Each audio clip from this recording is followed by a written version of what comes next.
এই তালিকা অনেক আগে হাইকোর্টের অর্ডারে কিন্তু এই তালিকা আপলোড হয়েছিল। তারপর সুপ্রিম কোর্টে যখন বেঞ্চ হয়, সেই বেঞ্চে জাস্টিস অনুব্রত বসু যখন ছিলেন তখন বলেছিলেন যে এই তালিকাটাকে তোমরা রিমুভ করে দাও, ফাইনাল হিয়ারিং এর পর তারপর পাঠাও। তো এই যে একটা হই হই হই হই হই হই হই হই হচ্ছে যে না টেন্টেডদের তালিকা কখনো প্রকাশ হয়নি, এটা ঠিক সত্য নয়। আনটেন্টেড টিচাররা তারা বারবার সুপ্রিম কোর্টে যাচ্ছে, সুপ্রিম কোর্টে যে যারা সিলেকশন প্রসেস আটকিয়ে তার চেষ্টা করছে, বিভিন্ন বাহানা করছে। অবশেষে দাগিদের তালিকা প্রকাশ করলো এসএসসি। 1804 জনের তালিকা প্রকাশ করলো school service commission. School service commission যে 1804 জন দাগির নাম ঘোষণা করেছে তার মধ্যে 1400 জনই আবেদন করেছিলেন। অনেকেই নবম, দশম ও একাদশ, দ্বাদশ দুই ক্ষেত্রেই আবেদন করেছিলেন। দাগি তালিকা প্রকাশ্যে আসতেই পর্দাফাঁস। অনেকেই নবম, দশম, একাদশ, দ্বাদশ দু ক্ষেত্রেই আবেদন করেছিলেন এবং দাগি তালিকা প্রকাশ্যে আসতেই পর্দাফাঁস। 1400 জনের 2160টি অ্যাডমিট কার্ড বাতিল করলো এসএসসি। নবম, দশমে 1140, একাদশ, দ্বাদশে 1020 জনের আবেদন জমা পড়ে। সব মিলিয়ে দাগে প্রার্থীদের মোট 2160টি আবেদন জমা পড়ে। 2160টি অ্যাডমিট কার্ড বাতিল করলো এসএসসি।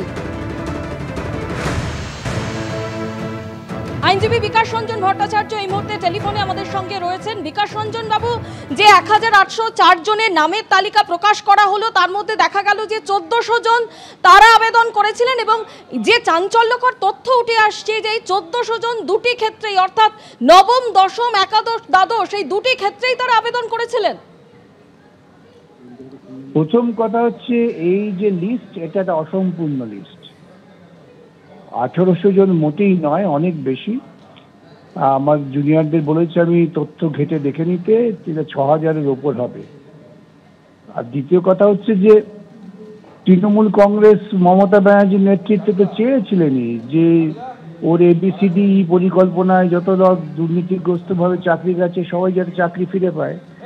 বিস্মিত হওয়ার কিছু নেই। আরো যেটা বিস্মিত হওয়া, যেটা আপনারা একটু খোঁজ খবর করলে জানতে পারবেন, এই যে লিস্ট বেরিয়েছে তাকে তৃণমূল দলের নেতা নেত্রীরা কতজন আছেন এবং তাদের পরিবারের ঘনিষ্ঠরা কতজন আছেন, সেই তথ্যটা আরো মারাত্মক। সেটা একটু আপনারা অনুসন্ধান করে যদি খুঁজে বার করেন। ধন্যবাদ আপনাকে। অর্থাৎ এই দাগি লিস্টে কাদের নাম থাকবে সেই নামটা অবশেষে প্রকাশ্যে চলে এসছে, কারণ আর আজ রাত 8টার পর স্কুল সার্ভিস কমিশন 1804 জন টেন্টেড ক্যান্ডিডেটের নাম প্রকাশ করেছে।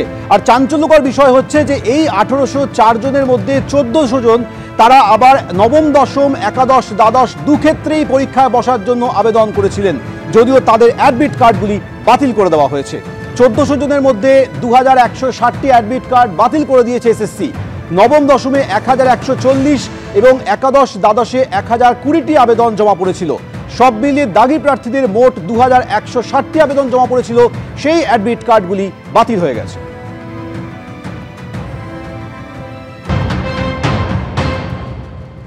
আমরা সিবিআই কে মান্যতা দিয়ে এই লিস্টটা দিয়ে দিলাম, এরা হচ্ছে দাগি বা অযোগ্য, আর বাকিরা তাহলে যোগ্য। তাহলে বাকিদের চাকরিগুলো কেন চলে যাবে এবং বাকিরা কেন পরীক্ষায় এবার নতুন করে তাদের যোগ্যতার প্রমাণ দেবে, এটাই তো এখন সব থেকে বড় প্রশ্ন। আর আমরা দেখতে পাচ্ছি বিচার ব্যবস্থার কাছেও আমরা মানে সত্যিই খুব মানে আমাদের নিজেরা অসহনীয় হয়ে পড়েছি, যে যেখানে গিয়ে বিচার ব্যবস্থার কাছেও সঠিক বিচারটা আমরা পাচ্ছি না। এই বিচার ব্যবস্থা যারা আরজি করের আন্দোলনের হওয়ার পরেও আরজি করের যেমন বিচার দিতে পারেনি, তারা এই মানে যারা যোগ্য তাদেরকেও বিচার দিতে পারলো না। তারা আরো না মেতে ওঠে, জীবন নিয়ে না খেলে তার জন্য দৃষ্টান্তমূলক শাস্তি হওয়া দরকার। কোর্টে যাবেন না? আমরা সুপ্রিম কোর্টে নিশ্চয়ই মুভ করব এবং কিউরেটিভ দিকে যাব এবং SLP আরও রয়েছে যেগুলো এখনও কিন্তু ক্লোজড হয়নি। নিশ্চয়ই আমরা খেয়াল রাখবো যে আনটেন্টেড যারা তাদের যেন একটা সুরাহা হয় এবং তাদের চাকরিটা যেন ফিরে আসে। সুপ্রিম কোর্ট যদি সত্যিই বলে দিত এটাই চিহ্নিত অযোগ্য, তাহলে তো এতজন মানুষের চাকরি যাওয়াটা কখনোই কাম্য ছিল না। হ্যাঁ, আমরা অ্যাপ্লিকেশান করেছিলাম এবং হবে নয়, গতকালই কমিশন এটা অ্যাডমিট কার্ডটাকে আমাদের ক্যান্সেল করেছে, বলে দিয়েছে অ্যাজ এ টেন্টেড ক্যান্ডিডেট হিসেবে ক্যান্সেল করে দিয়েছে। হবে নয়, হয়ে গেছে। আমরা তো অবশ্যই করেছিলাম এবং এখানেই প্রশ্ন, যেখানে সুপ্রিম কোর্টের 3 তারিখের এপ্রিলের 3 তারিখের অর্ডারে বলেছিল যে found to be specified tainted ক্যাটাগরির যারা ক্যান্ডিডেট তারা সামনের সিলেকশন প্রসেসে অংশগ্রহণ করতে পারবে না। এবং আপনাদেরকে জানিয়ে রাখি 1212 যারা স্পেসিফাইড টেন্টেড হিসাবে সুপ্রিম কোর্টেও চিহ্নিত হয়েছিল, সেটা কমিশন, বাগ কমিটি এবং সিবিআইয়ের তথ্যের দ্বারা, তারা কিন্তু কেউই ফর্ম ফিল আপ করতে পারেননি। তাদের ফর্ম ডে 1-এই ক্যান্সেল হয়ে যায়। তাহলে আমাদের ফর্মটা অ্যাকসেপ্ট হলো, নির্দিষ্ট নিয়ম মেনে আমাদের অ্যাডমিটটা দেওয়া হলো, তাহলে কোন জাদু বলে? কমিশন তো নিশ্চয়ই আমার সাথে কোনো রকম সখ্যতা রেখে এটা করেছিল না, তাহলে আইন মেনেই কিন্তু করেছিল।